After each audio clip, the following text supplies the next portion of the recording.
కుదిరితే పరిగెత్తు, లేకపోతే నడువు, అది చేత కాకపోతే పాకుతూ పో. అంతేగాని అలా ఒకే చోట కదలకుండా ఉండిపోకు.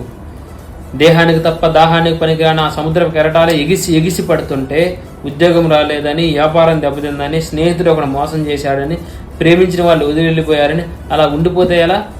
తలుచుకుంటే నీ తలరాత ఇంతే అన్న వాళ్ళు కూడా నీ ముందు తలదించుకునేలా చేయగల సత్తా అనేది. అలాంటిది ఇప్పుడు వచ్చి ఆ కాస్త కష్టానికి తలం చేస్తే ఎలా? ఈ సృష్టిలో చలనం ఉన్నది ఏది ఆగిపోకూడదు.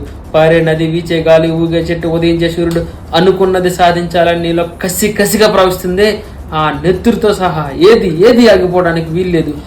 బయలుదేరు. నిన్ను కదలలేకుండా చేసిన ఆ మానసిక బాధ సంఖ్యలను తెంచుకో.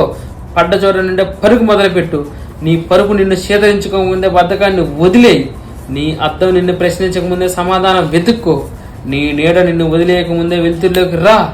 మళ్ళీ చెప్తున్నా, కన్నీళ్లు కారిస్తే కాదు,